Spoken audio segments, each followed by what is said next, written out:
Hello, everybody, and welcome to a massive episode in the Dream Team Tonic podcast history. It's our number 100, and we've got quite a few friends to say hello. Boom! Look at this lot.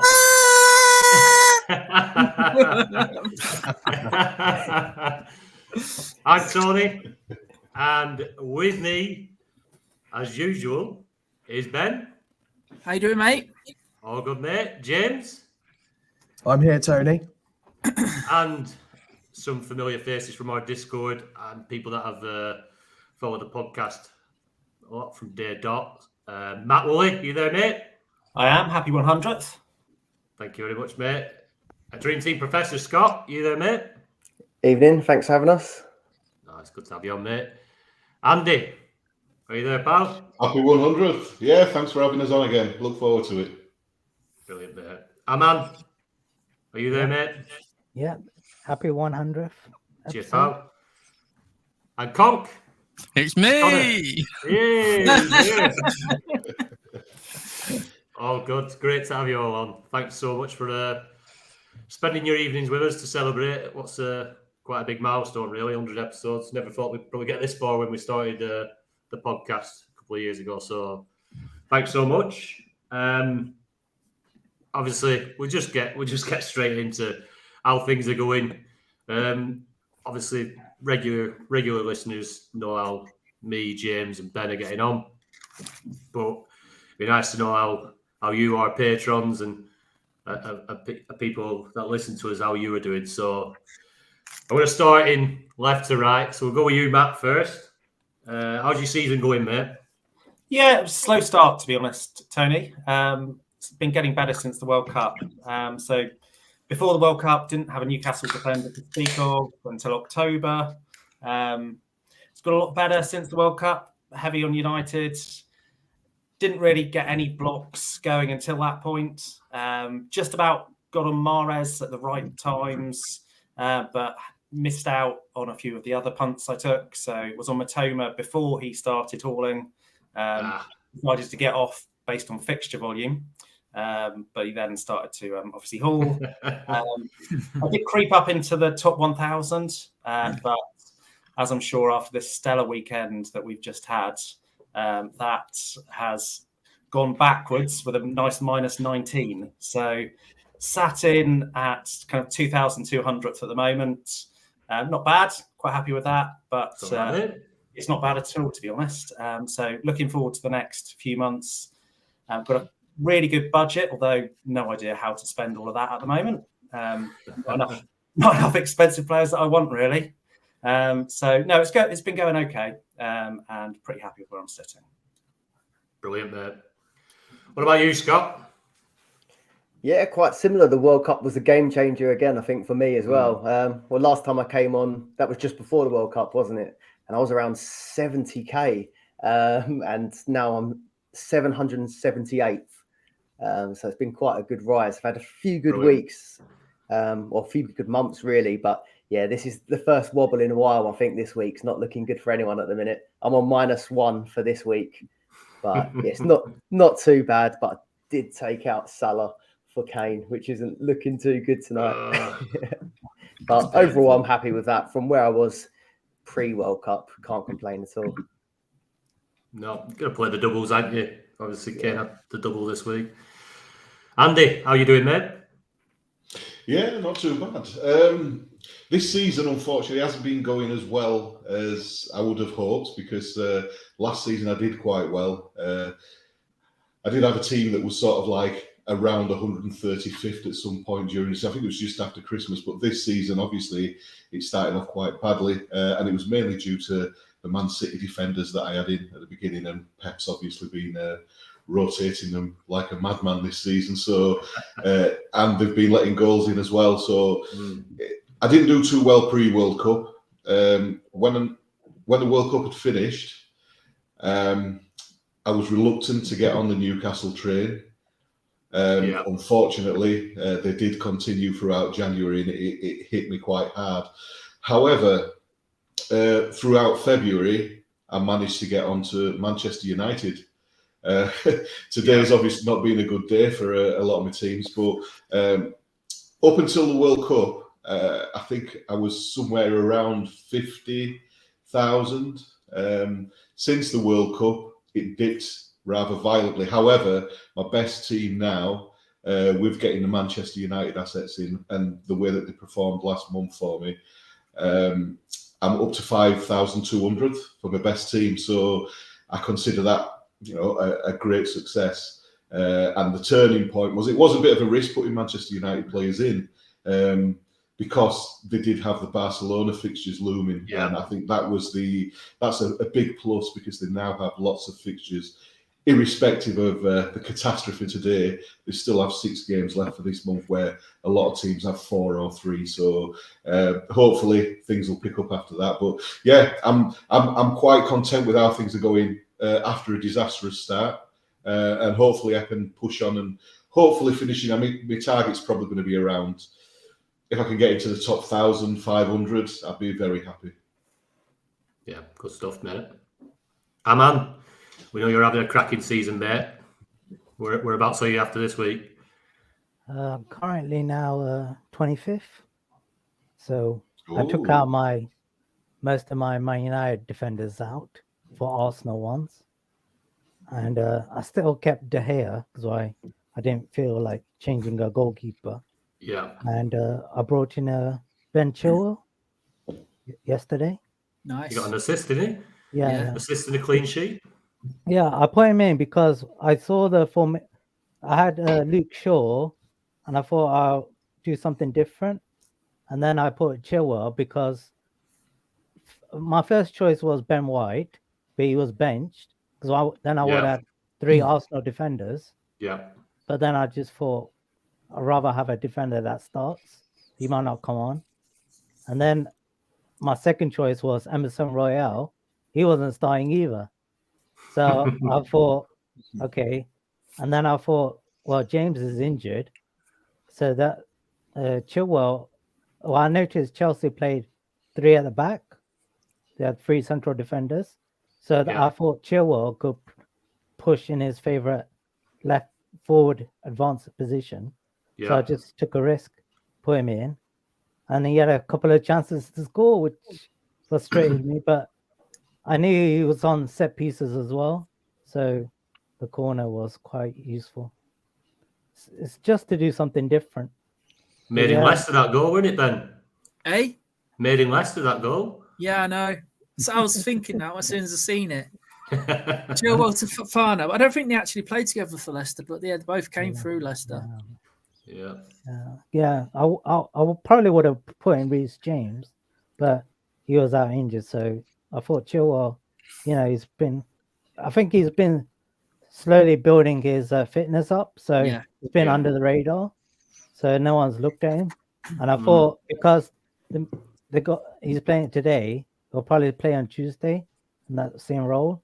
And also I noticed before that Chelsea are playing a lot of passes to that flank from Enzo. Enzo's doing diagonal balls into that space. That's why Havertz goes into that space as well. So yeah, quite happy with that transfer. And then it's a very good transfer there. Yeah, and then I took out Mahrez for Foden. So I just thought Foden's on fire. I do that transfer. And then I took out Kevin De Bruyne for Odegaard, just because they're kind of similar players, but Arsenal got the better fixtures this month. Yeah. Is that all with the March transfers? Sorry? Is that all with March transfers or some? No, I use 2 of February transfers at the end to bring in Gabriel and Zinchenko. So to get the Arsenal ones, and then I put more. I used 3 transfers already, but I might just see how it goes. And then, You're right up my horse again now, man. You're 15 points behind me now. Wow, I didn't know it was that close. Yeah, happy days. No, 2 of us going for it, mate. I like that, man, because they're quite attacking moves. You're quite a steady player. You don't really like going for these out of the box thinking moves. Definitely Chilwell. Foden's a good move as well.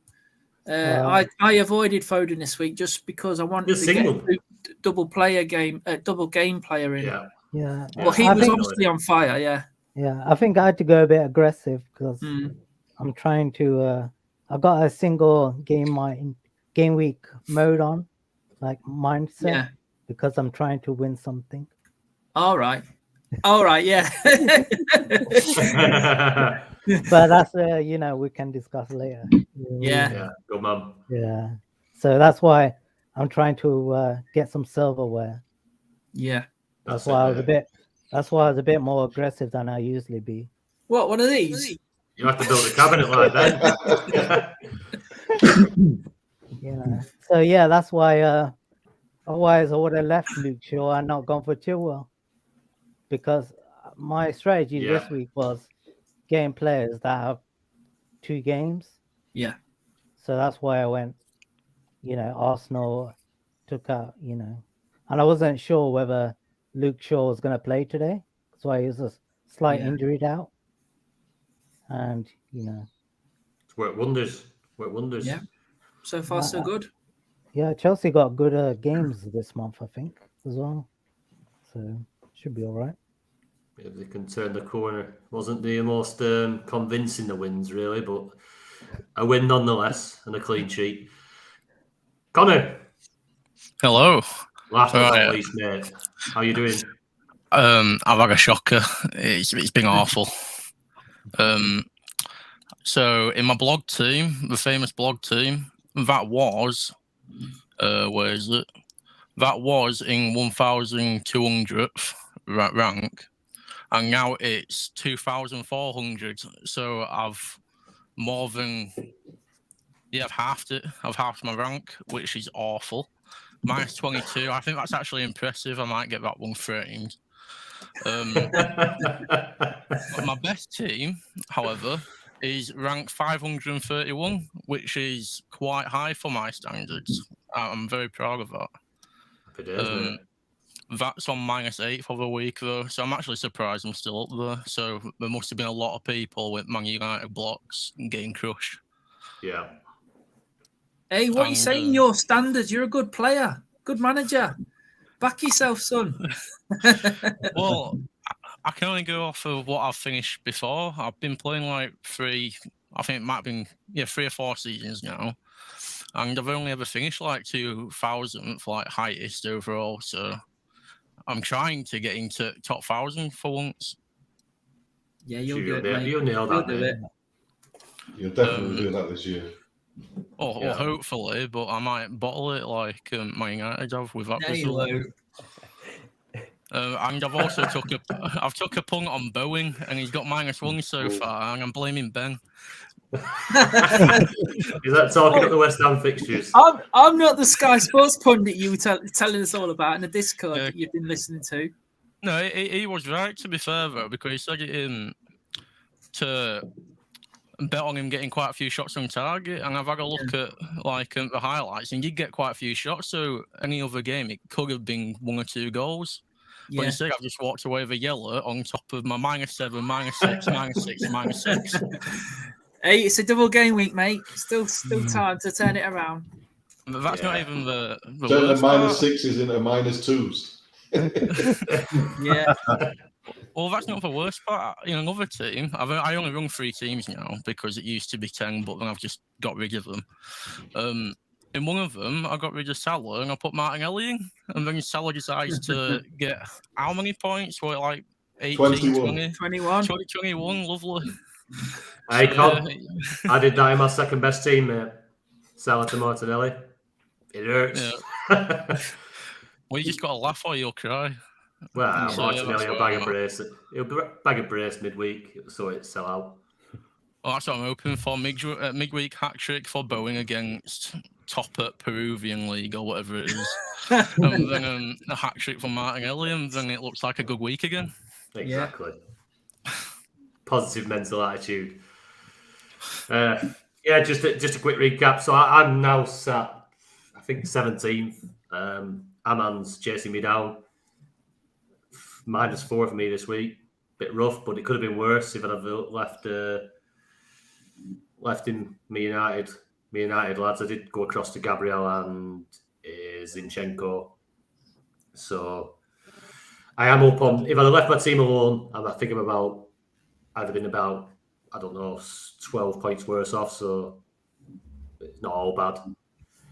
But yeah, going good so far. But like Aman has took that risk on Chilwell, and I know it's coming where we're in March now. There's only a couple of months, and we have to start taking a risk. And leaving Grealish in this week, I thought was a risk because he was earmarked to be punted out, to be fair. But with him starting and Mahrez benched, I took Mahrez out for Saka and left Grealish in the hope. I mean, he got me 3 points. He's steady away. He's been steady away for weeks, Grealish, to be fair. But yeah, not quite the Foden haul or a Salah haul, which I'm a little bit annoyed about. But yeah, got to play fixture volume. How you doing, James? I'm all good, mate. Shocking scores this week. I think I'm on about -17 in my podcast team. But does it make you feel better though? Still, I have to say, nice result today. What are you drinking tonight? 7-Up, Tony.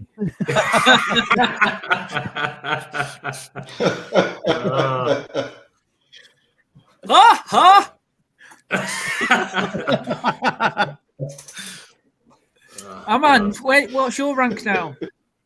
25th overall. 25th, nice. Because yesterday I was at the end of the day I was 32, and today none of my players scored any points, and I went up. I was like, all right, that's cool. That's what you like to see. You jumped off at the perfect time. Yeah. My best team's down to 727th after a -12. So yeah, and my pod team's -12 as well, so that's down to 13k. So yeah, no special, but as we say, it's a double game week. It's more points up for grabs. That's it. The week is only halfway through. Right, now we've touched on all our teams. Now we're doing. We're still enjoying different fortunes. We've got a few nice congratulation messages from a few of our listeners and a few other people as well. So we'll just play a few of these. Here we go. Hey, this is Mario. Thank you so much for your wonderful podcast to Luigi. I hope you do another 100. Hey, this is Mario. Sorted it out there. Anyway, from Mario to Walmart Statham. Evening, lads. Mark here, aka Walmart Statham. Congrats on hitting the century of podcasts. Listening to you guys over the last 2 years and being involved in the Discord's been a massive help in improving my rankings and just a really enjoyable community to be part of. Must admit, I do get a bit of a semi on every Monday when the Patreon new content notification drops. So keep up the good work. Well done. That's brilliant. Nice one, Walmart. Love it. A bit of a semi on. We go on. Hi, Dream Team Tonic. Ben Jackanoff here. Just wanted to congratulate you guys on your 100th episode, and I hope you do another 100. Cheers. Nice one, Ben Jackanoff. What the hell? What about Wadey? Wadey sent one in. I don't think he wanted his voice playing. Here we go. Message from Lady on the Discord. The Dream Team Tonic community. The best content you can get for this fantasy football game by far. The pod started with great insights and opinions. Soon followed the listener questions, which put even more depth to the pod. I slowly become a better manager listening every week. Cue the Patreon hub. Wow! A great community of managers who will all help one another on any opinion you have. I feel I have become more patient and certainly think longer term on my transfers. The Tonic community really is the place to go if you want to smash those mini leagues and take the bragging rights. There you are. That's how weird he said it. He's got a strange voice as weird, hasn't he? Not what I was expecting from him. Yeah. Much more Butch voice, but here we go. And a message we've got from a guy who joins us every month for their transfer specials, a guy who won Dream Team. A guy he's massively supported the pod since we started. Here we go. Fergie, previous winner of Dream Team. Hey guys, just want to say many congratulations on your 100th episode. You've truly created an amazing podcast. It's really informative, it's well presented, it's lots of fun, and it's really become the pillar of advice for Dream Team, which is absolutely fantastic in such a short amount of time. It's also helped, I think, bring the game more into the Twitter space, encourage new players, and it also definitely helped me when I won it a couple of years ago. So thank you so much, guys, for all that. I love being a small part of it. Keep smashing it, and here's to the next 100. Lovely message from Fergie. Cheers, Fergie. Nice one. Appreciate that. And it wouldn't be complete, would it not? Because without my mate showing a little bit of support. Ha ha! Wow! Congratulations to Ben and James on 100 episodes. Yes, it's Jurgen Klopp here. Ha ha! 7-0. Oh, and Tony can do one.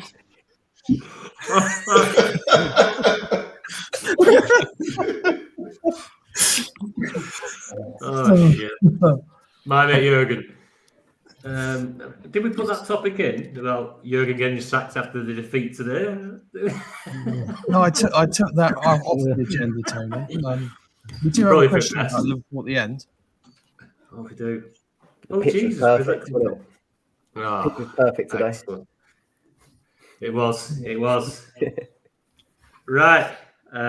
Yeah, some nice messages there from a few of the community. Right, we've got lots of talking points to crack on through, lads. It's not so much completely Dream Team related, it's football related. We're celebrating 100 episodes. Let's just have a chat about football. It's great to have us all together, as if we're sat in the pub having a few pints. Connor, I've noticed you've been drinking out of a sports bottle there. Yeah, it's just an energy drink. It's like a powdered energy drink. What's happening, son? Where it's whiskey? Hang on. And where he's off. Also, I want to wish Andy a happy birthday. It's his birthday today. Get out. Yeah, happy birthday, Thanks a Andy. lot. It's my birthday today, yes. Happy birthday, Andy. Thank you. Happy birthday. Thanks a lot, guys. This mate. He's just Here, cracked over breakfast. man off ice, have you? Yeah. No, Here we go. it's Lilt. Or Aldi Lilt. Where's your I've been beer, drinking. Andy? I've been drinking for 2 days. I've been arrested yesterday, just before the pod today, hence my dress code. I've just come back from a restaurant and I've been drinking, so I didn't want to be too over the hill to be able to talk to you guys this evening. So I thought it was James Bond sat there looking all smart. more like We all- Roxy. We all know about people drinking too much on the pod, don't we, Matt?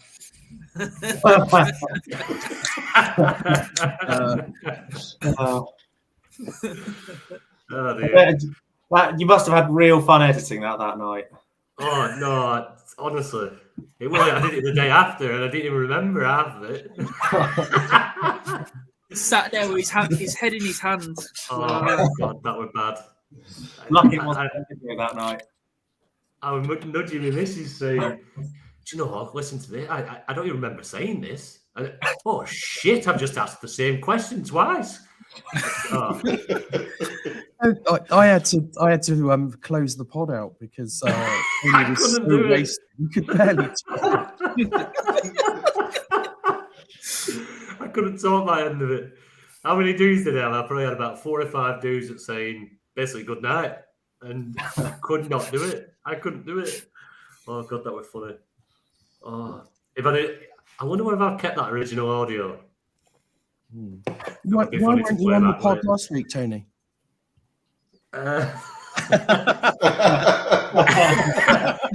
Because you never make the same mistakes twice.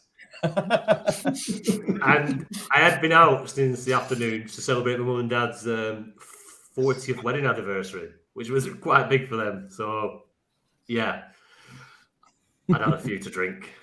It was a good technique to put a nervous guest at ease, to be fair. To be think, well, at least I haven't turned up 3 sheets to the wind. Absolutely. That's what happens when the sun's out and we have a barbecue. Yeah. Well, I do apologise, Matt. I've apologised many times. I'm sure I'll keep apologising. Right, let's get on to some of the talking points. First up, James, I'm going to ask you, after such a brilliant performance today from Liverpool, who do you think will win the league? Arsenal. I think Arsenal are going to win the league.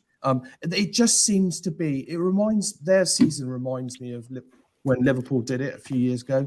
To be 2-0 down against Bournemouth and come back this weekend was incredible. And it was a last minute, virtually last kick of the game. They didn't give up, and they've just doing enough to get over the line. The results are going in their favour. I just think it's their year. It's one of those things. So I'm going to go Arsenal, I think. Yeah, it does feel like they've done it with things like that comeback, and the probably moments that you probably look back at end of season and go, that won it from there. Reece Nelson coming off bench, setting one up and scoring another. It just doesn't happen, does it? You wouldn't even the odds you would have got on them goal scorers as well, like Nelson, White, and who was the first one? It was an odd one. Who scored the first goal for Arsenal? I can't remember. Okay. I was on the piss all day. Yeah, Party were tapping. Party, yeah. The odds on that for them 3 to score, just them 3 to score, and then to come back from 2-0 down. As well. Yeah. Crazy. All the players that I had from Arsenal blanked. I know. Attacking wise. I was like, got ratings, but yeah, didn't get any goals. I know. I was just like, I got them there for the goals and assists.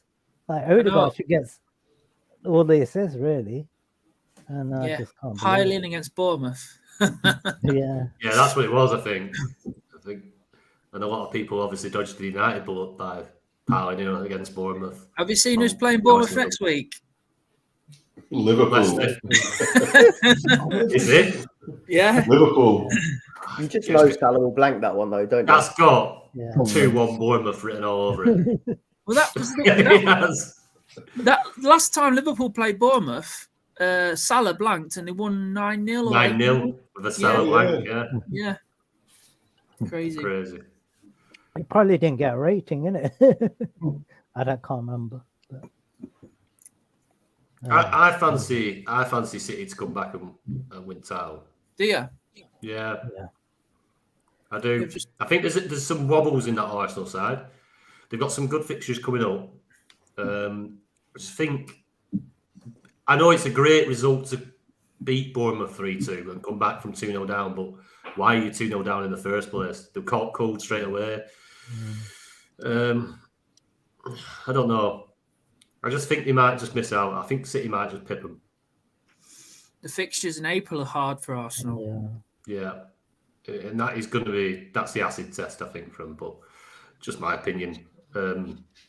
I think they've been brilliant this year, Arsenal. They have. And they probably deserve to win it, I'd say. One of the best teams. What do you reckon, Matt? Well, I think fixtures in April, as said, crucial to this, which includes Man City against Arsenal at the Etihad. And I wouldn't rule out Arsenal going and taking points away there. And if they did that, then they're already 5 points clear. So, if they steal 5 points with that match, or if they even manage to win there, then what a great chance. But it's just a huge effort from them this season with Arteta at the helm to go from 5th last year to be potential title contenders. There's only, I think, and I looked this up earlier, I think it's only Leicester who've come from outside the top 4 to win the league the next season. The Premier League, that is. Obviously, all history starts with the Premier League. But it would be huge for Arsenal to do it. So torn, but I think they might just do it. I think they might hang on, and I think we might see a surprise even in that match between City and Arsenal at the Etihad. Scott, your team, mate. Yeah, obviously, I would love for us to win it, but I still feel quite pessimistic about it, to be fair. Do you know what? I actually think as well, seeing Liverpool tonight, I think it's Liverpool face City in like 2 weeks, I think it is. April 1st. That's at City.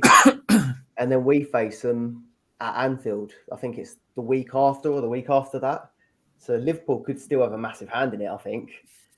Yeah. But I know we have got a bit of a gap, but I'm a bit like what Tony said. We've got away with it for Aston Villa. We've got away with it for Bournemouth. You can't keep doing that, can you? That's the only problem. You could either look at it as it's all going your way, or you could look at it as you can't keep doing that. So, yeah, I still think City will probably do it, but yeah, obviously loving it still. Fergie's United used to do that all the time, though, didn't they? The last minute goals. And they won so many titles, just playing to the end. It's a bit of a worry. With Eddie's still out at the minute, isn't he? And now Trossard's out as well. So those of you that did go Martinelli, that might be a bit of a better move at the minute. But yeah, I still think City at the moment. One thing I would say on the Bournemouth game though yesterday, this was the only game that I watched a bit of the first half, but this was one of the only games that I haven't watched this season because I was off out in London for a mate's birthday, and we were watching it like live score on the train sort of thing, and saw the comeback, and we got off the train not long after the game finished, maybe 10 minutes after the game finished, and there were Arsenal fans at the station that I was going to. So they 100% left early. 100%. A lot of fans as well. A lot of fans. That's brilliant. Obviously, they had a smile on their face, but you knew they'd missed it. They weren't on Arsenal fan TV then, were they? No. Screaming. Andy, who's your reckon, mate? Do you know what? I would really love for Arsenal to do it. I'm a very big go for the underdogs guy. However, I have a theory about what Pep's been doing this season. And, going back onto what James just said when he was giving his prediction, it's all about the back end and having the grit.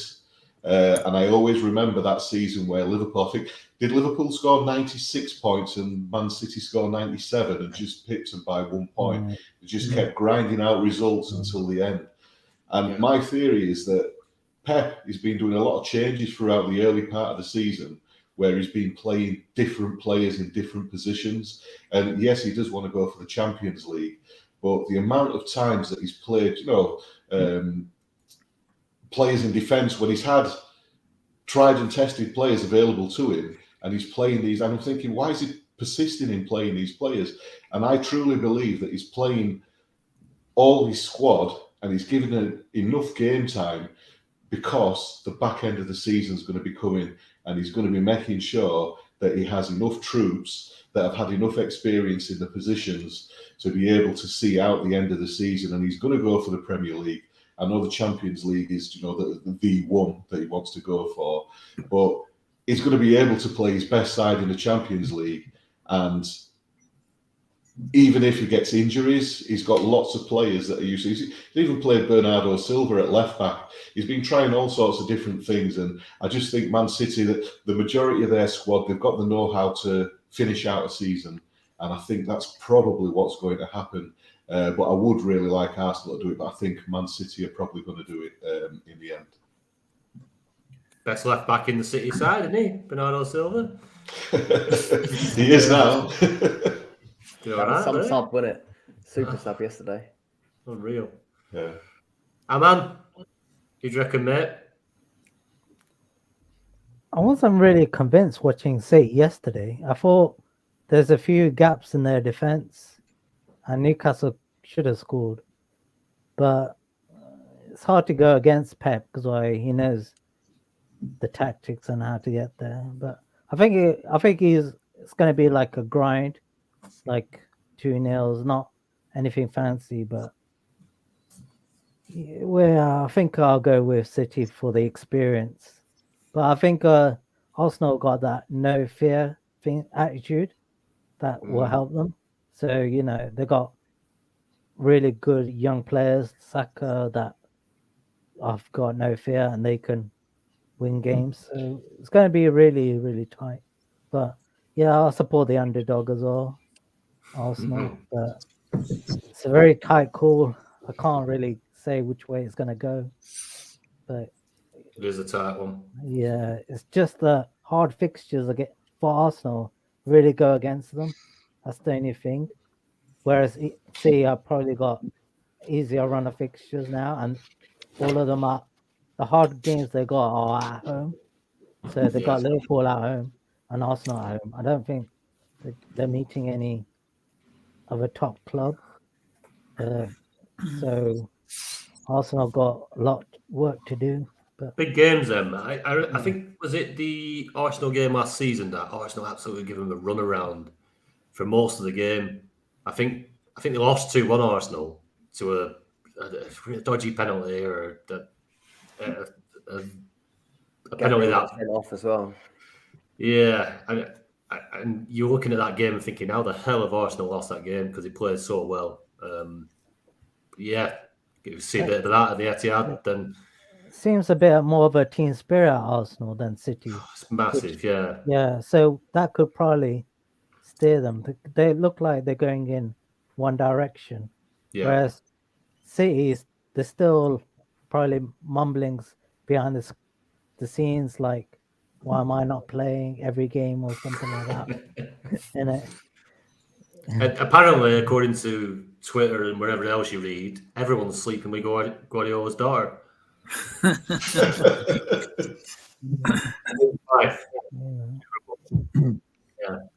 you got to give credit to Arteta because I never saw them as being in this position of title contenders. No, because but they brought really good players in this summer. Sterling and Jesus and Zinchenko, who have got that experience. Was it not like 12 months ago? You probably rewind and think, Arteta's going to be sacked. He went on a really bad run of games. I'm not too sure what time of year it was, but it was the start of the season. We lost about 3 games in a row last season, and then he had the Aubameyang as well. Yeah, Aubameyang is not turning up to training. Whatever else he was doing. I remember that weekend because I transferred in Aubameyang that weekend.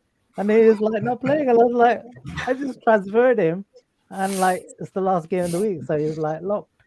I think I went from Kane to Aubameyang, and then he didn't turn up, and I thought that was a great transfer. And then he never played like ever again. So yeah, excellent. I had an awful season last season. Everything went wrong. Conk. At one point, mate. At one point, you'd have been shouting for Newcastle to win the league, wouldn't you? No. Who do you reckon now, mate? Well, I hate to say it, but Arsenal. And I only say I hate to say it because about 3 years ago when I was in college, I had this one Arsenal fan always giving me grief when I wear my Newcastle top. Because we were battling at the bottom for relegation. He was just taking piss out of me constantly. But yeah, Arsenal, they're just showing they've got the bottle and they're grinding wings out. And I can't remember who said it, but the team spirit. Arsenal just look too good. So yeah, I'm backing Arsenal. Yeah, they have looked decent. I've been looking at the fixtures there. Man City's fixtures aren't that easy. So you've got Liverpool at home. I've just picked out fixtures here. So Liverpool at home, Brighton away, Arsenal at home, Fulham away, Chelsea at home, Brentford Brentford away, last game of the season, and Brentford beat them at their ground. Brentford's a tricky team to play. And then I've picked out Arsenal's. So they've got Fulham away, Liverpool away, West Ham away. You could say it's not a tricky one, but you could. And then Man City away, Chelsea at home, Newcastle away, Brighton at home. They're the ones that I think are tricky out of all the ones that are left. So Arsenal have got one that's one game more than Man City that's trickier, but they've got a lot more away games. So they've got 5 away games and 2 home games. Man City have got 3 home games, 3 away games. But I just think they're all quite tricky games that I've just picked out there. And hopefully they'll go all the way in the Champions League. Play all the maximum fixtures. Yeah, definitely. It's probably their year to win it. Now they're not like on song. The last couple of years, you probably say City have been one of the best teams in Europe and probably should have won the Champions League, I'd say. But this year they don't seem to be that cohesive. They don't seem to be as clinical, and that's with Haaland up top as well. I don't think they fully know how to use him yet, but they might go on to just grab a Champions League out of it. Do we think Arsenal will have a long Europa League run, or will they just? City will be hoping so. Yeah, like it's an unnecessary distraction. We've got bigger goals. That's what I'm thinking. I do think we'll still. I don't think we'll throw. We're not going to throw it. I think it's been so long since we won any sort of European. It's not in my time. Titles. I think they've got to go for it still. But yeah, our squad depth isn't anywhere near City's, is it? God, you made me feel old. I remember 2002, 2003, 2004. European titles. All right, sorry. I'm thinking about Premier League. They won the Cup Winners' Cup, didn't they? Cup Winners' Cup in the 90s. Oh, how early? Arsenal. I'm 92. It's heartbreaking when they lost Champions League final. Oh, that was horrible. Yeah, Henry. 1-0 up as well. Was that against Barcelona? Yeah. It's one that then he joined them a year later. Yeah, turncoat. Can't beat them, join them. That's it. On the flip end, who do you think will be relegated? Connor? Don't ask me. Connor, you're used to a relegation battle, being a Newcastle fan. Obviously, it's a little bit different for you this year, is it? But who do you reckon, mate? Well, I'm going to stick with Southampton. I had them down from the start of the season. I was not a fan of the players. And I think Ward-Prowse will end up going to, like, I don't know. To be fair, Newcastle could get Ward-Prowse. I'd take him. But yeah, I think Southampton's getting relegated. You should take everyone. You've already signed Maddison, haven't you? Madison. You've already signed Maddison and Tillemans. Why didn't you bring Maddison off the bench in the cup final? You might have done something. I like Iheanacho as well. But that was all the banter with the Leicester fans. They were saying, "Why haven't they brought Maddison on yet?" Because like they were saying, "Oh, he's signing for Newcastle." Oh, it cooked deep, but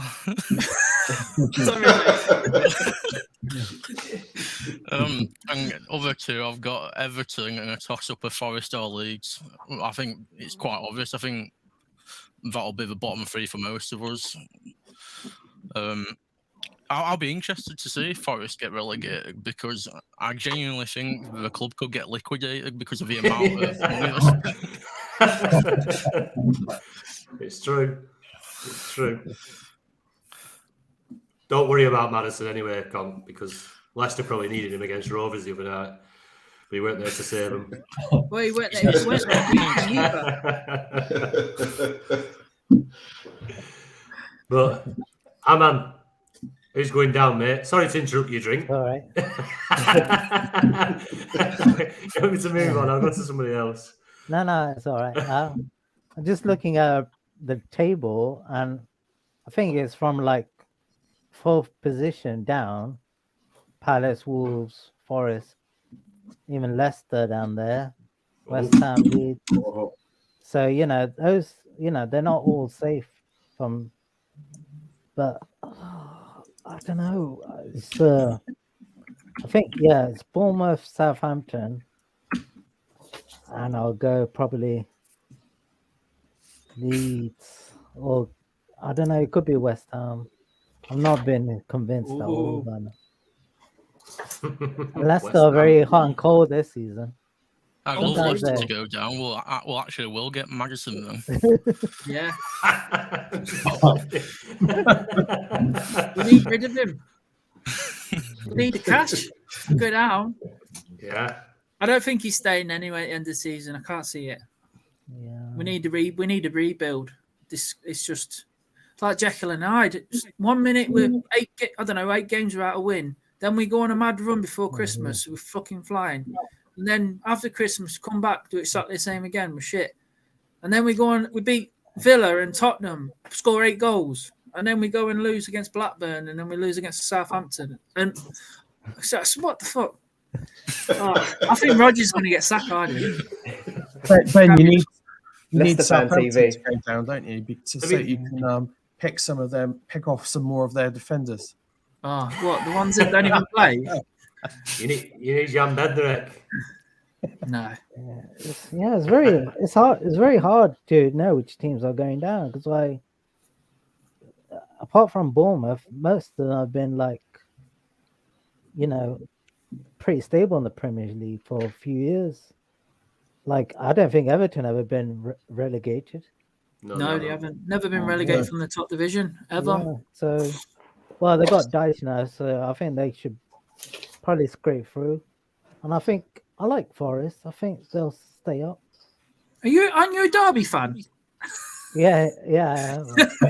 I watched them today, and I thought they played really well. I've never heard a Derby fan say like Forest before. That's all. I just like them today. I admit. I'm more of a Newcastle the way fan. they played. Yeah. You're getting sacked as a Derby fan. Yeah. It's not acceptable. Not acceptable language, that man. They're my second team. That's his second team. He's Newcastle, isn't he? Yeah. I was born in Derby, but I was born in Newcastle. The Kevin Keegan era. What a time. I'd love it with me. Anyway, just a quick one, because I'm not used to doing this live video feed. Usually I can just pause it, go for a piss, and there's never a problem. But according to this, I have to leave this running. So we're all going to take a piss break. And while we're there, we're going to leave you. We're going to leave you with a bit of music. It's like being on hold when you're trying to phone on Sky to complain about your bill or whatever. Here we go. Right, everyone, take your break, get your drinks. Okay, go to the toilet.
Hello.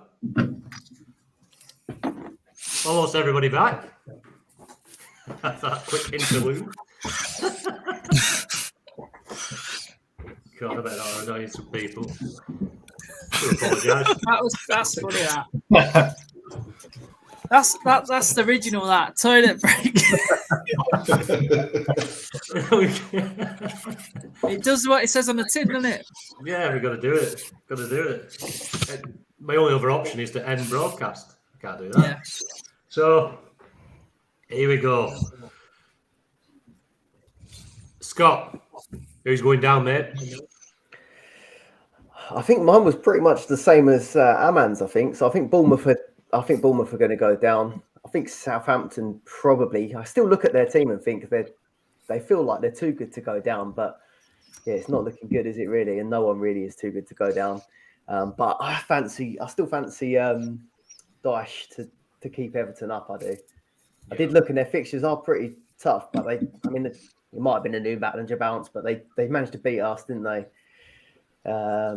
And yeah, he's got the pedigree for those relegation scraps. So I think that Everton will just about stay up. It might depend on whether they can get Calvert-Lewin back. I'm not sure how long he's out for at the minute, but Mopé's not really up to it, is he? No, Damari Gray is. Yeah, he's doing well. Every time I watch him, I'm just impressed by him. He's another one that haunted us. He scored that worldie against us, last season? Yeah. But that team for that third spot, I think it's going to be Leeds. I think obviously they can score goals, Leeds, but they concede far too many still. West Ham, I think with Ings now, if they can keep him fit, they're all right. But yeah, I think Ben's lot will be fine as well. I hope so. Do you think they'll keep Rodgers, or do you think they'll change? I think they might just part company at the end of the season. I think maybe. Yeah. Doesn't seem He's that freshening up, doesn't it? And I can see. Yeah. He does think he's better. I can see from an outside perspective. Sorry, I think from an outside perspective, everyone thinks he's a good manager. He's done brilliant things. He's won an FA Cup, but he bottled the Champions League 2 years on the row. We were fourth in the last game of the season, and he bottled it. And what else? Just keep going on these losing to random teams and going on these mad runs of losing games, and then we'll do good again. It's not consistent enough. You need consistency. Like when he first came in, we were playing beautiful football. It's the best football I've ever seen the first 2 years of Rodgers. But now it's so slow and just rubbish. I didn't even bother watching the game yesterday. That's how much I didn't want to watch it. I think he's safe though, and he's got so much. He's just got so much money in the bank that if he does get a different job, he'll get a decent job still. He won you the cup. He won you the was it FA Cup? So he's going to come away saying, "Well, he won you a trophy." Yeah, I don't. To be fair, if Ian Atchell finishes his dinner yesterday, the day before, yeah, I mean, he's got to finish them, hasn't he? Yeah, he could have had a hat trick. Yeah, if he wants to start ahead of Daka, Vardy, and the likes, you've got to be doing that. You can be putting. To be fair to him, he has been scoring though. Yeah, he has. But then you look at that 1-0 defeat to Southampton, and it's on the back of Leicester missing some great opportunities, and he was the prime culprit. 2.5 games in 2.5 games now without a shot on target. It's not good enough. No, it isn't. No, it isn't. It's just he's Rodgers after the game. He's like, "Oh, I'm sorry. I feel bad for the players and all that." Well, you should feel bad for the fans that travel all the way down to Southampton, still sit and watch that crap. Yeah, fuming. Yeah, it's tough. It's tough. I think it's gone stale now. I think we need a refresh. When things are going well, it's we're doing great. We're doing great, and when things are going bad, it's the team. The team's doing bad. It's not his fault. It's like he's trying to keep his career clean, protect so get another good job. His aspirations. Yeah. But he's not gonna walk, is he? He's gonna be. No, he's on 6 million a year. He's the fourth highest paid Premier League manager. Yeah, you do not walk from a job like that. You get sacked. Yeah. You take the payoff. Yeah. So yeah, I thought it would have happened early in the season when he was the way they started. So I think it was very close. Yeah, but man, you see what happened, mate, is Tony started slagging Rodgers off. Started saying he should be sacked. And then all of a sudden they went on a great run with some great results. And he's obviously had a word with his mate Jurgen. Tony gives him hell. Next thing you know, they're beating United 7-0. That's what happens. Did I see you want Thomas Frank, Ben? Is that what I saw you? Well, I think he's a good manager, yeah. So I commented on another I podcast. think he's brilliant. He's brilliant. I commented on another podcast and they said, "Oh, who would you want if we changed the manager?" And I said, with my heart, I want Martin O'Neill because he's a great manager, and obviously he's free at the moment, but he's like 70 now, 72. Yeah, when was his last job? His last job was Nottingham Forest, I think. I think his last job was. That must have been years ago. No, only a few years ago. Him and Roy Keane were at Nottingham Forest. He was at Ireland, weren't he, for ages? No, Republic of Ireland. And I was just thinking, because he's got that sort of like authoritarian management, like come in and kick everybody up the arse and sort them out. But then my head was saying like Tuchel, because Tuchel will be happy with them wages that bloody Rodgers is on, 6 million a year. But Tuchel probably won't want to tarnish his CV with a Leicester, so that's probably not going to happen. So I said Thomas Franks, but Franks probably won't want to come to Leicester the way he's going for the plane. So, yes, tricky one, isn't it? Who are you going to replace him with? Thomas Frank's a massive shout. He's built something brilliant at Brentford. Top manager. Probably going to end up being someone like Hassan Hootel or someone like that, because you need someone who hasn't got a job. I liked Ralph. I did. I thought Southampton were wrong to get rid of Ralph Hasenhüttl. I thought they were all right. They've only gone downhill since. They employed that dick, what's he called? Jonesy. Nathan Jones. Nathan Jones. He's out of work. What a plonker. Honestly. Nah, he's not one for me, that Nathan Jones. Glad he got sacked. Anyway, we'll move on from the relegation battle. What about the Tonic derby that happened the other night, Ben? Oh, did you watch the game, mate? No, I didn't watch it. I was at work. I'm glad I didn't watch that either. That cuts that short. I seen your lads, small dicks in midfield. He looks good. Smodix, Sammy Smodix. Small dicks, yeah. Smodix. He looks decent. And Dolan, yeah. They're decent. But your best two players weren't even on the pitch, and you still beat us. So, Bradley Dack and Brereton Diaz. Ben Brereton Diaz. Yeah. To be fair, though, we played a stronger team away at your lot than we did when we went down to West Ham. We made 11 changes down at West Ham and beat West Ham 2-1. So, yeah, it's one of them. It's good for us. We're in quarterfinals now against Sheffield United, who we just beat the weekend. Yeah. And we are one of a very, very few. I think there's only 4 teams that are into the new Wembley. And we are one of them. What out of the top, like, 2 divisions or something? No, out of the whole lot. Oh, right. Okay. It's a crazy stat. I think there's us, Accrington, Stanley. Weirdly, I think it might have been Ipswich and Bournemouth. I don't think Bournemouth have been to the new Wembley. It's a weird stat. Yeah, Newcastle were one of those teams, and you not visited the new Wembley. No. Yeah, I think it's the first time. When Rovers won the League Cup in 2001, obviously we're at Cardiff because the Wembley was being renovated. So, yeah, we have to get past Sheffield United, and I get a trip down to Wembley. Another weekend away for me this year. Happy days. But, a lot of good teams heading to Wembley this year, Tony. We've got Argyle going for the second time in their history to the new Wembley soon. There you are, see. Even for the Argyle on the second visit. They're going for the proper paint trophy. I know, the actual one. Are you playing Bolton, aren't you? It's Bolton, yeah. Quite a big game there, and two good sides in League One at the moment. Yeah, I see. Aki Stanley lost to Bolton in the semis, didn't they? They did, yeah. So Aki Stanley were trying to make it to Wembley for the first time. Again, missed out. Right, back to a bit of more dream team chat here, and it's something that's probably going to pop up for the next 2 weeks, I guess. Are Brighton and Brentford worth investing in dream team? It's a very good question. They're absolutely on fire, especially Brighton. Some of their assets. Ben, with Patrick, who are in the Discord, you're on about going bloody triple up on Brighton midfielders or something like that. Double Brighton midfield. I think he wanted Salah and Mitoma. Yeah. But it just wasn't the right time. They had a lot of single game weeks. But there is a pop-on point.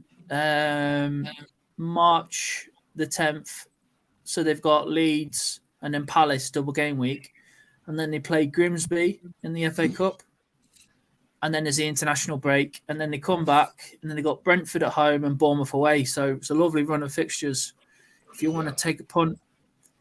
But obviously, like I say, I would imagine with a lot of people have got less than 15 transfers left now. So you probably could go for 1, 2 at max.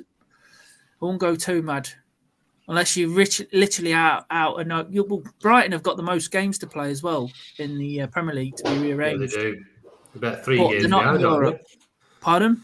They're about 3 games behind, aren't they? Yeah, 2 games, I think. Well, it will be 3 games once if they get through the FA Cup. So, yeah. But like I said, they're not in Europe, but they have got 3 games to be rearranged if they get through in the FA Cup. But yeah, good fixtures. Good attacking team. Could be pushing for the top 6, looks like. Yeah. So I'm interested in a couple, but I ain't going mad on them. Not in Dream Team. Maybe in like Sky, you can jump on 2 or 3. But yeah, definitely looking at a few players. Mitoma's the one I like in Dream Team. Yeah. As Matt used to have. Yeah, I had him before he was good, Ben, as I said. I missed all his points, but yeah. You did point. I think you came on the pod and you pointed him out, didn't you? You were like, "This guy's going to go off." It was before the World Cup. I remember that. Yeah, and it was the one I was looking to see how he did at the World Cup, and he didn't. He didn't start every match there, but he did. He looked all right. But yeah, he's still been given minutes, and yeah, looked awesome since the World Cup. Clearly. Yeah, he was like playing the odd game, but he was still scoring points, wasn't he? But now they're playing him every week now. He's nailed. He was. And you heard a lot of the reporters mentioning that he was running the show when he was on the pitch and everything for Brighton was coming through him to start with. So there's a lot of picking up on some of that I had as well. So yeah, it was good. But yeah, as I say, I missed that one. But sometimes you get those and sometimes you don't. I think you had him as well, didn't you? Yeah. Matt will have to take credit then for maybe planting the idea in my head then, because I put him in right after the World Cup, and he was absolutely flying. I was trying to decide the right time to get off of him, and I think I took him out, and I think he still went on. It might have been that Liverpool game. Did he score? I think he scored against Liverpool, like a header or something. Yeah. He still delivered like 2 good weeks of points after I took him out as well. But yeah, no, he was brilliant. Yeah, Matt, you put him in my thoughts as well. Not just in Dream Team, but in other formats. So that's on it. Yeah, and I think that's good scouting. Any other options you think from Brighton then?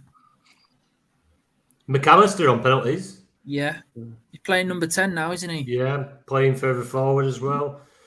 Obviously buoyed by being a World Cup winner.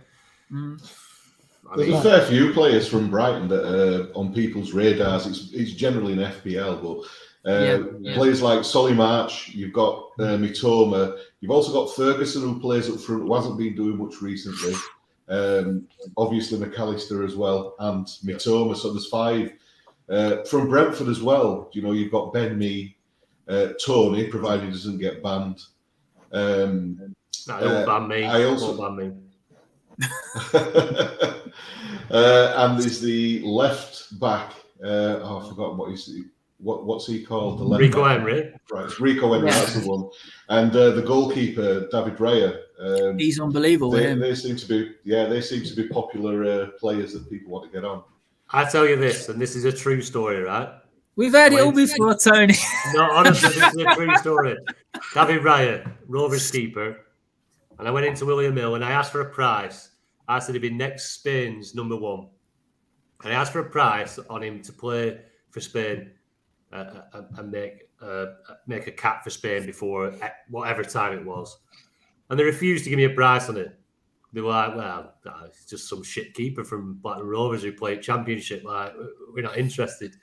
Next thing you know, he's linked to Arsenal, blah, blah, blah. He ends up at Brentford. And he's got a Spain cap now, hasn't he? Yeah, he went to World Cup. He did. Unbelievable. Yeah. William Hill, you shit. I could have made a fortune. But yeah, he's a top drawer. Gamble responsibly and all that. 18 plus. Don't gamble with them. Save yourself some cash.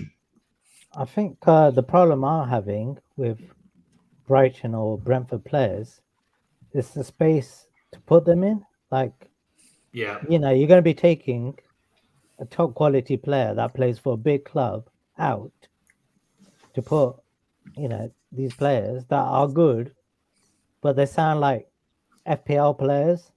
You know, you just, you know, they're nice and cheap, but you don't really expect too much. So it's very hard to say I'm taking out Mahrez with Mitoma. It's very like, you know.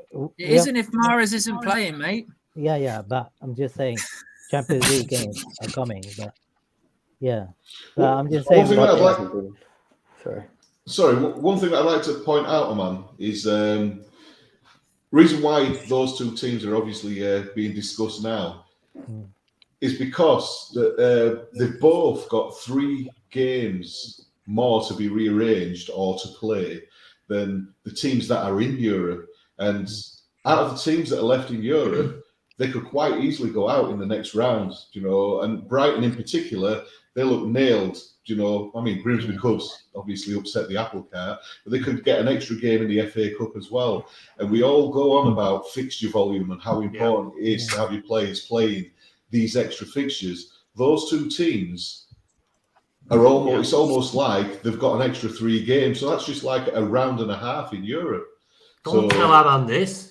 He's right on the arse, the dream team. Sorry. What are you doing? So when you look at the defences, you know, Man City have been very inconsistent in keeping clean sheets. The only team at the moment is James's side. You know, they've kept, I think it's 4 or 5 clean sheets on the bounce.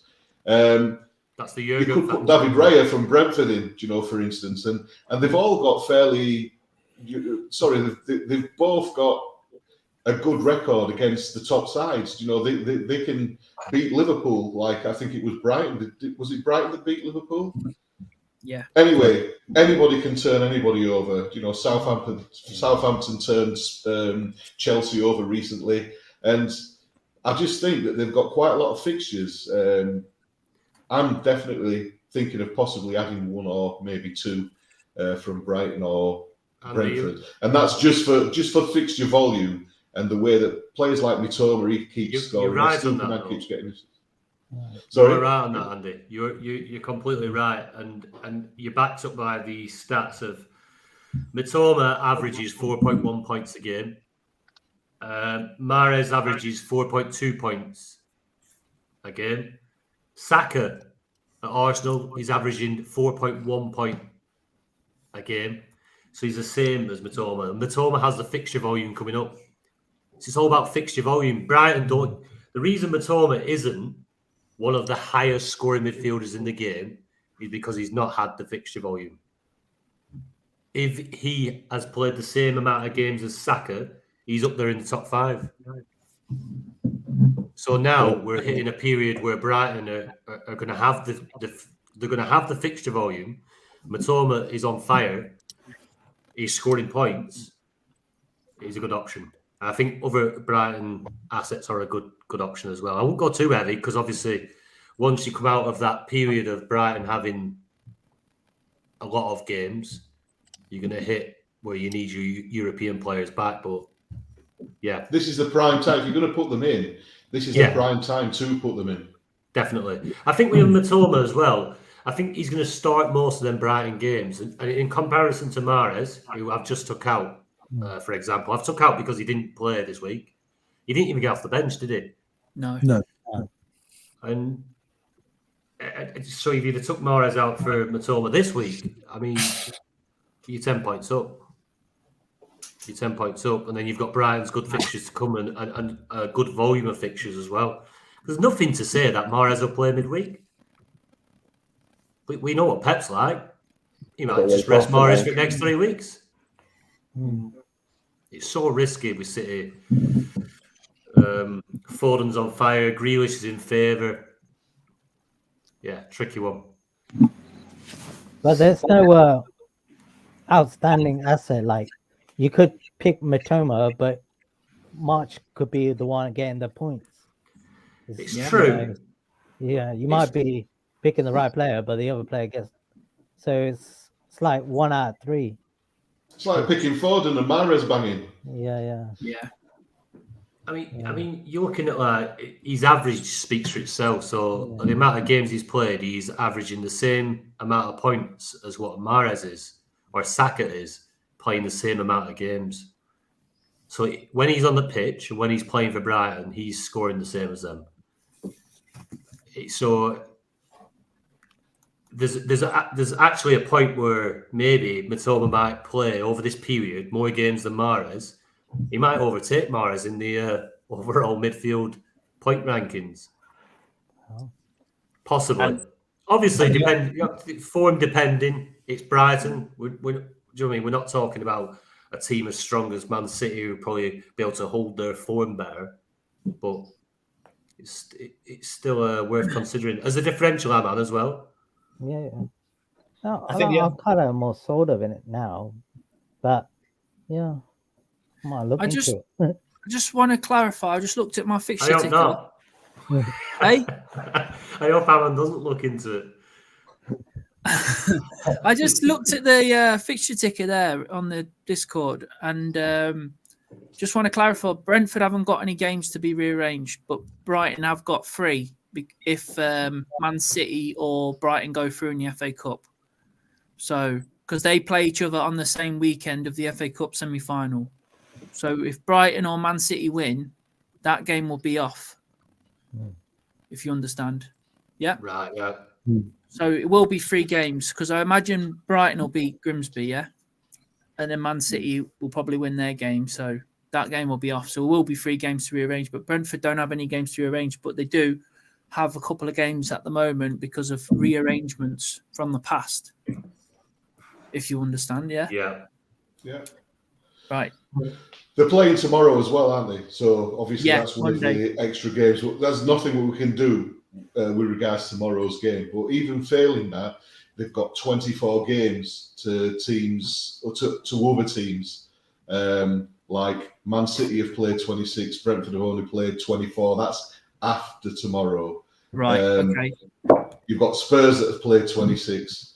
There's a fair few more as well, but those are the key ones that are in Europe. So they've played less, and that's the whole point. It's that they over the space of the season they do have as many games as teams that are in Europe that are going to get knocked out in the next round or in this, the second leg of this round.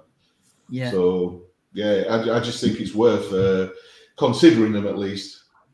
Definitely Tony for they got Everton after the week. I would imagine everyone's locked out for this weekend now, so you won't be able to buy him for Fulham. And then they've got Everton away, Southampton away, which is rearranged. So that's a double game week. Leicester at home, international break, and then it goes Brighton away, Man United away, which is tough, but that's a double game week as well. Now you look at Brighton's next 5 fixtures; they seem to be as good as you could want. Yeah. Leeds away, Palace at home, Grimsby at home, Brentford at home, Bournemouth away. That's till the end of the month. Brighton block. Hey, if you had no money in the bank and you're struggling, Duncan Estupinian would under 3 million, aren't they? I think Dunk's like 2 million. I mean, if they had that sort of run, What's that, Matt? If they had that sort of run earlier on in the season, we'd have all been jumping all over them when budgets were limited. The other thing about Brighton, I think, is presumably for the FA Cup quarter-final, they will, even though it's a League Two lower half side Grimsby at home, they probably want to go strong to try and get to Wembley. Yeah, it's massive. So I think that could be a point tool potentially. And I don't like disrespecting the lower league clubs, to be fair, but it could. Yeah. Even if you look at the previous games that they've played in the FA Cup, Brighton have tended to go strong, and they've only really had one of the key players that we've obviously mentioned. One of them have been out, and the other 3 or 4 have been playing. So they don't really rest players in the FA Cup either. No.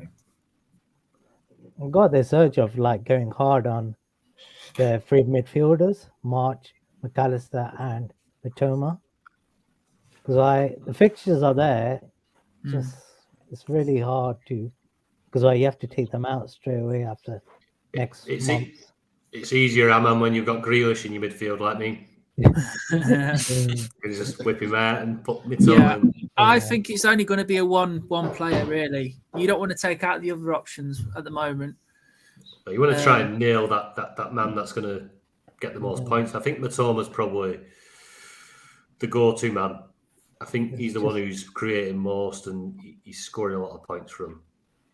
You never know, like Mitoma could get fouled in the box. McAllister gets the penalty, puts them in. Like the last game. Yeah. I think that's what happened in the last game. Yeah. It's like, that could happen like against Grimsby. Might get a couple of penalties. McAllister takes them all. You might end up holding the Brighton players through April because, okay, they've only got 5 games at the moment in April. One might be off, but if they don't go through in the FA Cup, it'll be down to 4. But if they do, then they've got the FA Cup semi-final, and then they've still got the 3 games to be rearranged. So there could be still a hold Brighton through April and May, maybe. You're going to think they've got to be thrown in April at some time, aren't they? They've got to. Yeah. Yep, they might be on the beach by then, Brighton. What? Out. Oh, not it's on the beach. By the looks of it, they'll be fighting for the European places to do it. Yeah, they will. They'll be fighting for Champions League places here. They'll be taking it off Newcastle. I hope not. I feel like we'll get top 6, but definitely not top 4. I wasn't confident on top 4 anyway, but top 6, I think we're getting top 6.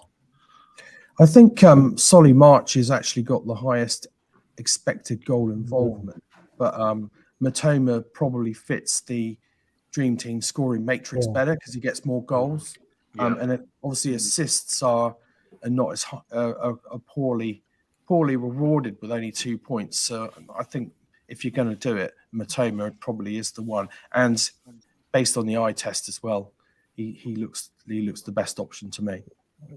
Yeah, all the players don't have like the full package. Like Mitoma's got the starman quality, McAllister's got the free kicks and penalties, and Solly March is like got the expected goal. Like he plays in that Salah role. Yeah, he's on corners as well. Yeah, so there's not like one player that you can just say you'll definitely get me the most points out of all those 3, but probably you'll go Mitoma because he's got that starman potential. But I'm just saying you could, like the safe option is get all 3, then you got all the points covered. But then you miss out on the Sakas and your KDBs, and it's really tricky. Yeah. Has anyone jumped on them to go for that PS5, the monthly award? Because I've done a Brentford block. I have. Have you? Defence? I'm getting that PS5 next couple of years. It's coming. Yeah, I think I did 4. I didn't do the full. I think I did 4 Brentford at the back. We've had a few Discord members get really close. Yeah. Someone's got to do it. Yeah. I think. Scott, what are you drinking out of, mate? I just seen some. Do you know those jam jar. Jam jar things? It's only squash. It's nothing good. These Londoners, I don't know. I went too hard last night. I can't be on it again. It's the leftover juice from your jelly deals. I'm not that London. Scott, you had a good month, didn't you? Was it the month before? You must have finished very close. I pointed out to you, didn't I? Yeah, I didn't even know until you dropped us a text, didn't you? You said you were right up there on the leaderboard. I had a look. Was it second? I think I was second for the month. Yeah, second for the month. And then I think I ended up. I can't remember how many points I lost by, but basically there was a Man City game happening midweek. I think I needed 2 goals from Mahrez.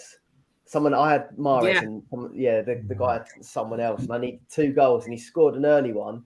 I think he had a really late chance that he skied over. I was so close. I think I missed out by like 4 or 5 points in the end. It makes it a bit more fun if you have got the full 10 teams, though. Like I hadn't really been considering it before that point, but this time round, I've got some teams. Like I started off with a Liverpool block at the start of the season, and I just left it, and I thought, it'll equal out eventually. It's just a blip. But I think that team was on about 1,000 points or something ridiculous. So now I've just kept that one as Liverpool block to hopefully maybe get a monthly. But then I made a few Brentford teams, a few Brighton teams. Might come. You still got Liverpool block then? Yeah, but that one finished so far down. The only part that messed that one up was when they were doing Gomez, Matip, Konate. I was having to keep jumping between them all. One thing that I'm doing, Scott, is that I think I've got about 3 teams that are not in mini leagues or anything like that. And what I'm going to be doing with them is you've obviously got you're in February. Sorry, you've got March, April, and May. So I'm keeping the transfers back this month and not using any. And at the end of March, then I've got the option to change 10 players in that team with the transfers that come from the new month. So you can look at the fixtures for teams for that month and obviously go for fixture volume. And going a block is probably the way to go and hope that team scores a few clean sheets throughout that month. But you can actually do it if the month doesn't start well, because obviously I've done it for February.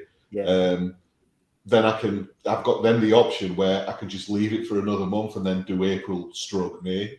You can do March/April, but that way you sort of like giving yourself a good chance of doing well if you're defensive. I think that's the only way you're going to win a month is if your defensive block keeps a number of clean sheets that month. But that's the way that I'm going. I think as well, like it's obviously not going to help my cause of getting the PS5. But if like people haven't made the full 10 teams, you can still enter a team now, I think, and still you can't challenge obviously for overall.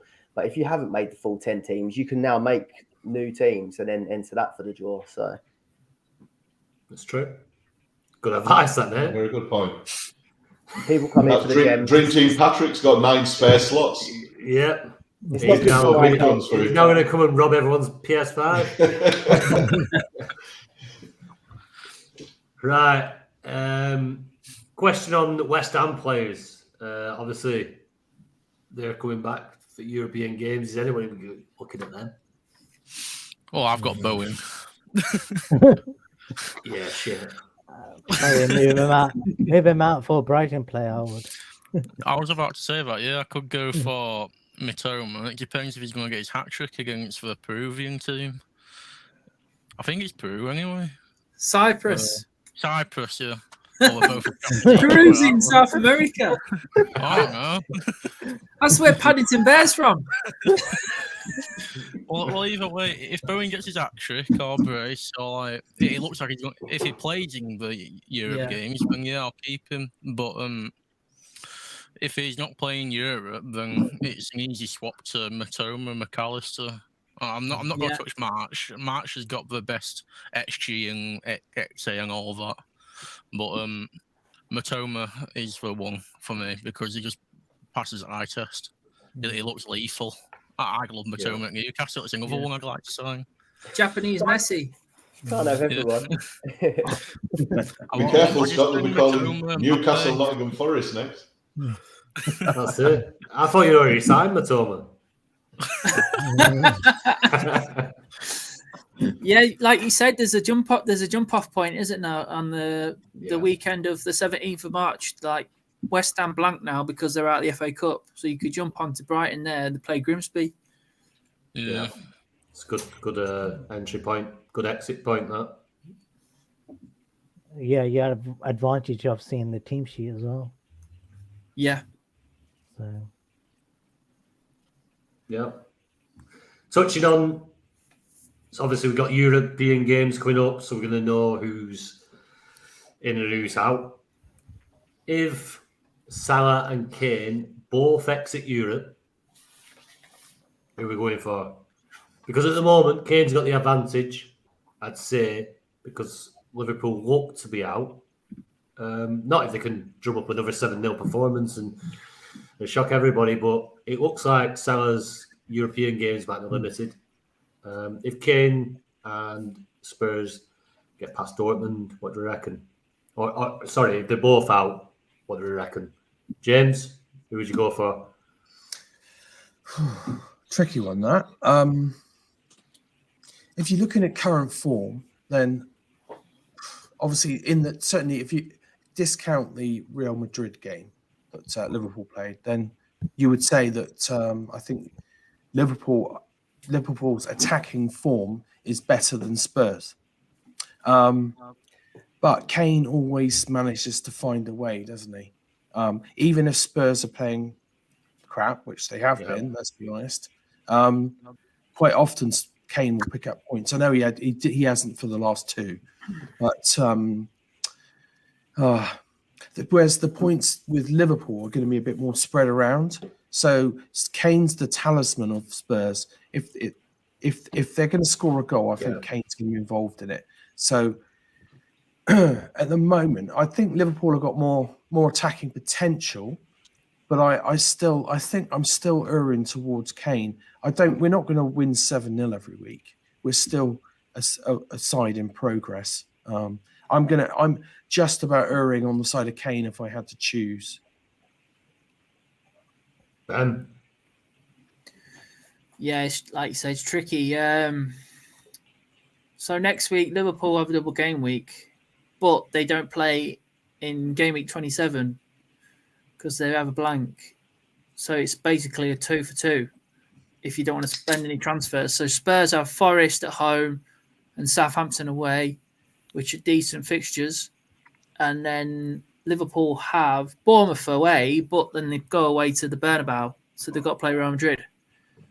So if you had loads of fixtures, you could jump onto Salah for 2 games and then jump back to Kane.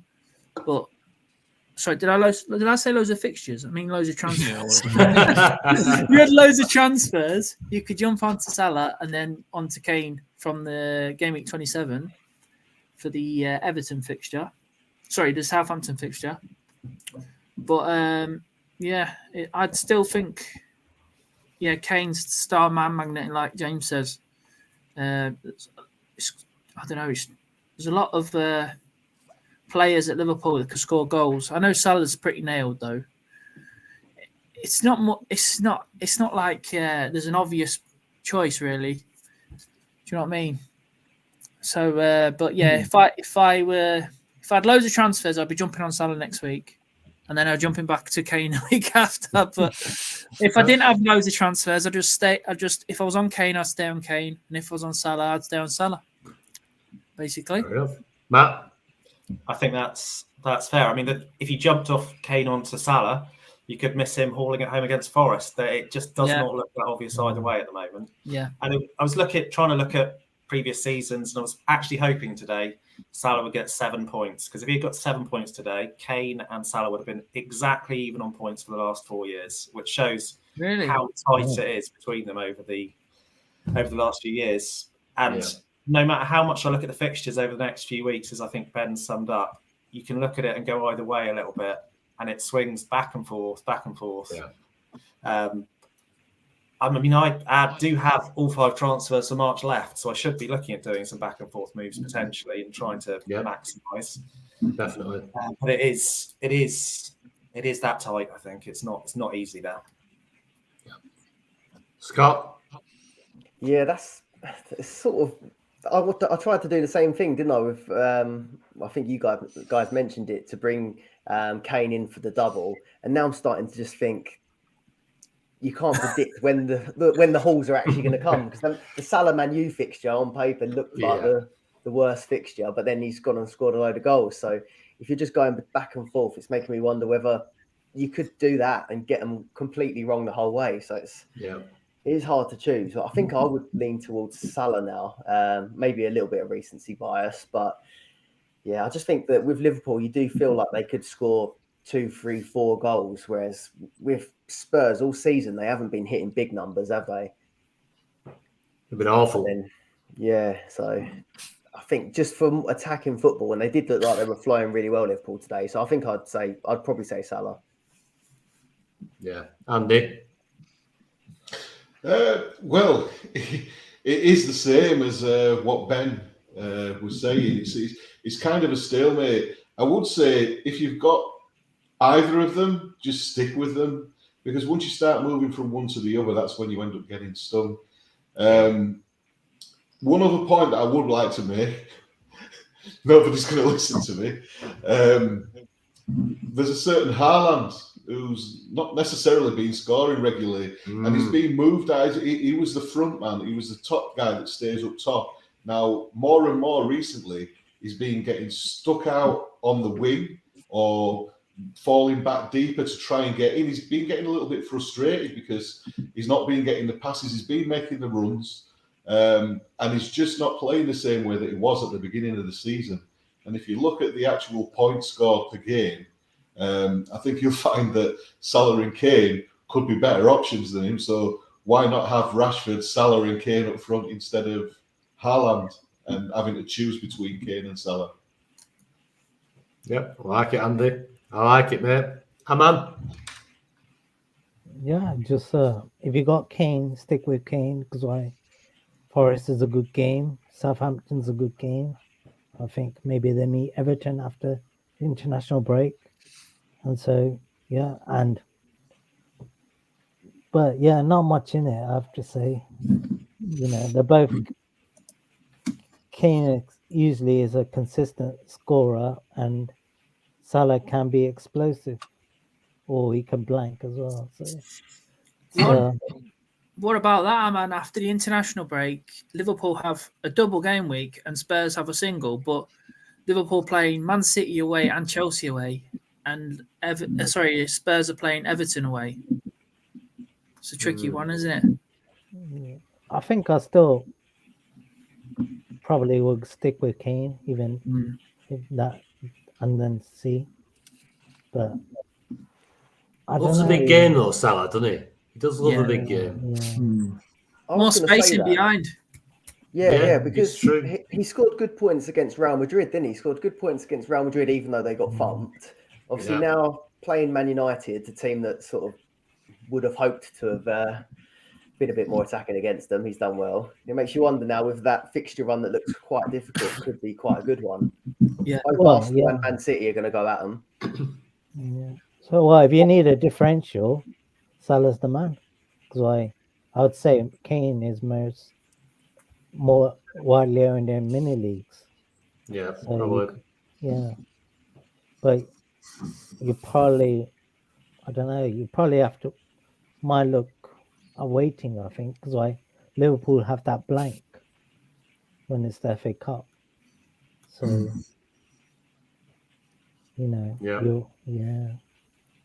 Connor, what do you reckon, mate?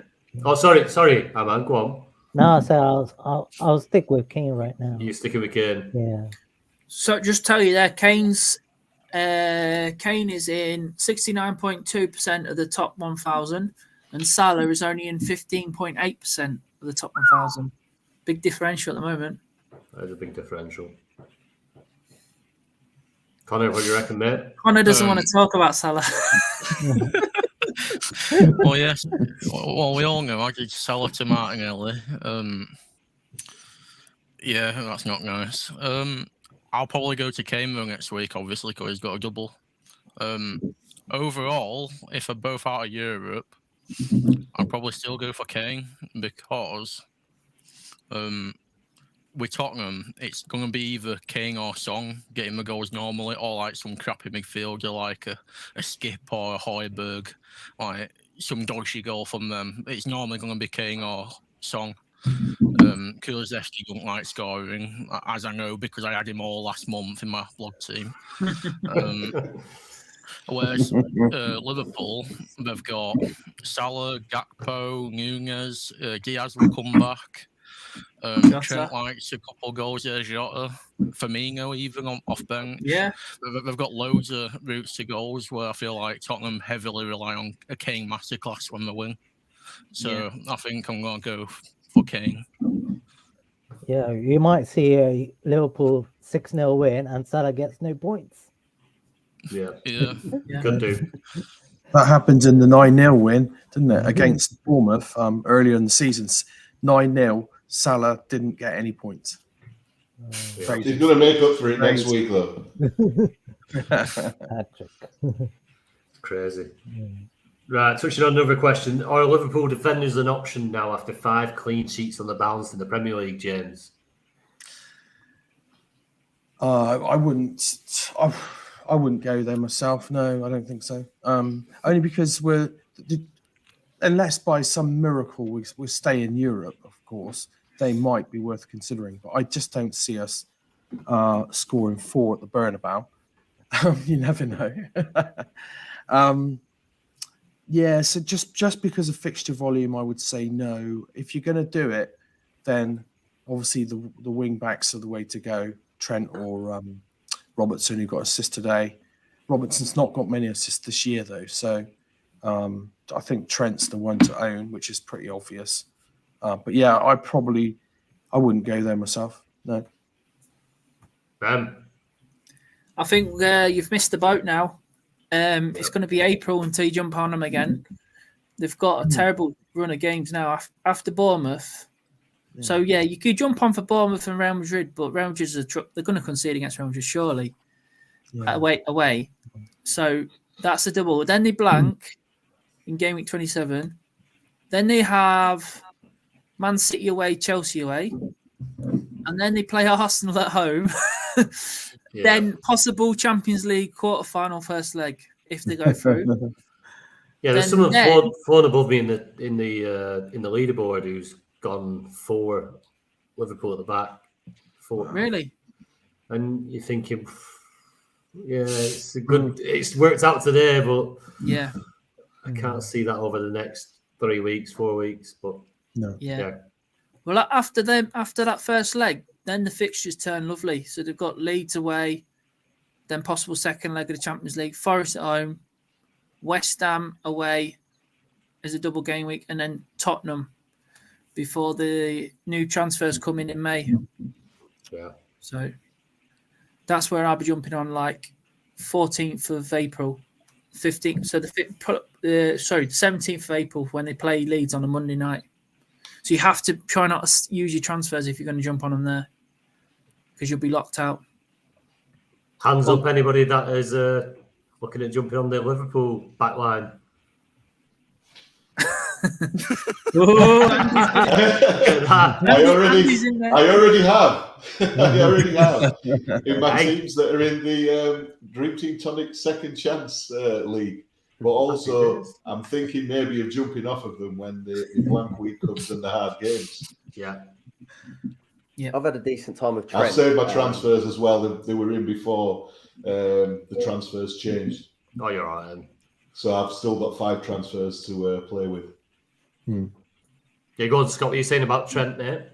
Well, I've had a decent time since putting him in, to be fair. He's in my main team at the minute, and he's been doing well. Apart from that -4 against Real Madrid, he's hit some really good numbers for me. He's been quite a good differential. But, yeah, like you said, those fixtures do look dodgy now. I thought Man United probably would have been the start of the the tough ones, but I think I got away with one there, I guess. But yeah, looking at those, well, I'll keep him for Bournemouth, but that Real Madrid fixture is the same week as Bournemouth, isn't it? So you're going to have to deal with both of them. Do you know what? Just to get this in, to any Man United fans watching or listening, I do apologise for James sat there with his team behind him, which has Martinez -7, Shaw -6, Dalot -6, and I'm sure that's De Gea above with -6. It is. But that wasn't intentional. Like that is my podcast. That is my podcast team, Tony. I'm in no way trying to make a point to Manchester United fans. I feel very sorry for them today. Brilliant. Right. Gonna have a run through the leagues. I really need a piss. Does anybody else need to have a toilet break? Yes. Right, here we go then. We're going for it again. Feeding the ducks. Here we go.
Hey. Hello. Hello.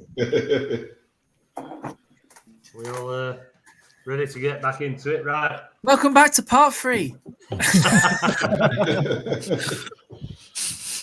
Well, we've got the leagues to go through now. Yep. So, the top 10 of the Dream Team Tonic Cash League, James.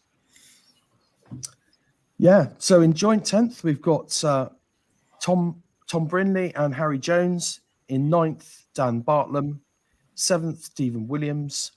8th, Stephen Williams. 7th, Lee Watson. 6th, Andy Allett. 4th, Tom Brindley. Joint 4th with Mark Tavernes. 3rd, Andy Allett.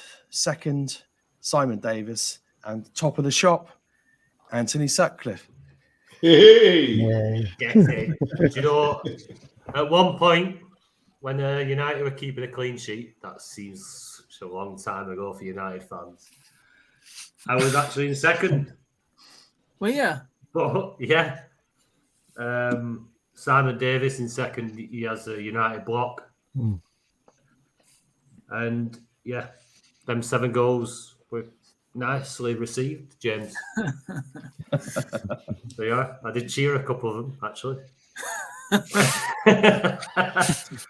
Anyway, on to the DT Tonic Patreon League. And Ben, do you want to give this a read out, mate? Yeah. So we got in 10th place, Anthony Sutcliffe. There we go. Joint 7th place, we've got Wayne Foster Crouch with Debbie Does Dallas and Aman Tatler with Alan Shearer. Oh, yeah. Hey. And Nicholas Stephen there. Yeah. Nicholas Stephen, Pikachu.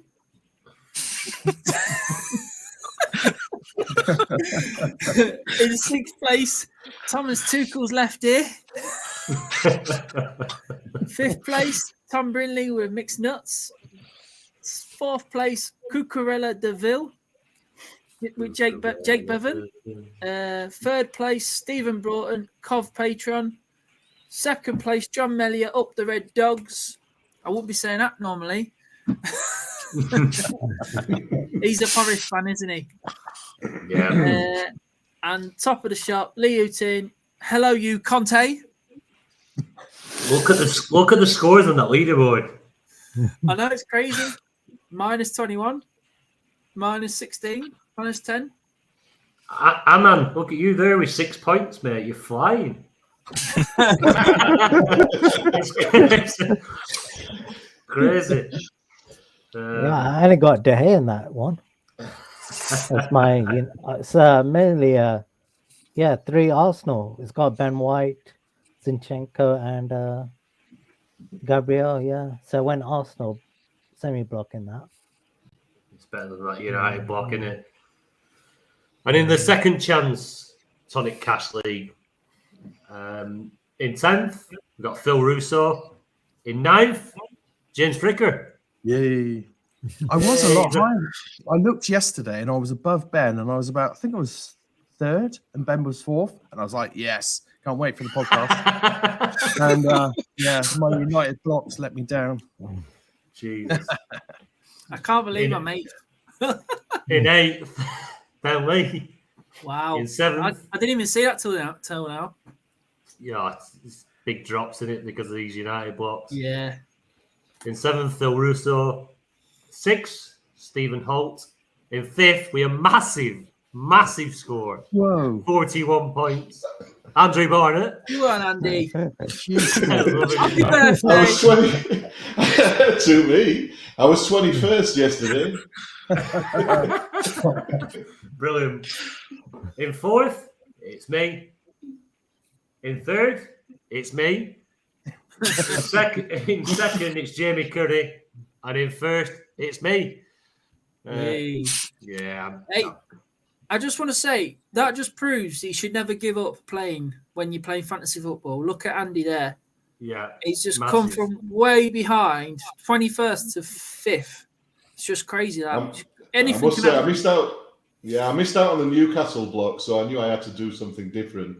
And I just saw that Liverpool, after the first couple of clean sheets, I just thought, I'm going to have to get on them. And I've stuck 3 defensive assets in. And obviously, they've continued keeping the clean sheet. So, yeah, fingers crossed I'll do well and stay in the top 10. Yeah. Should be there to stay now, mate. Fingers crossed. You're form, mate. You're form.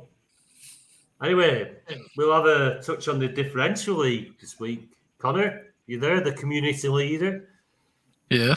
You give everyone their options, and to be fair, you're flying.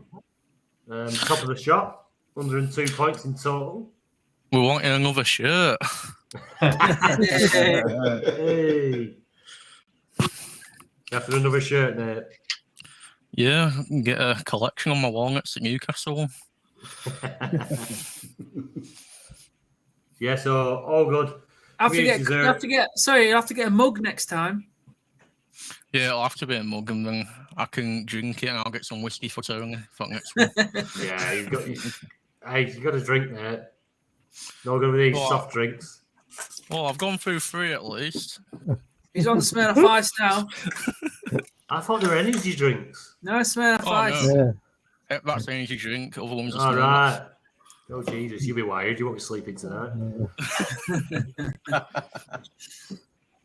Anyway, right, Ben, you're in second, 86 points. You've gone for... You had Mudrick for your February pick. Yeah. I Who've fancy you gone? Hey? You've gone for Connor's mate this month, haven't you? Yeah, Jim Bowen. Jim Bowen. -1 so far.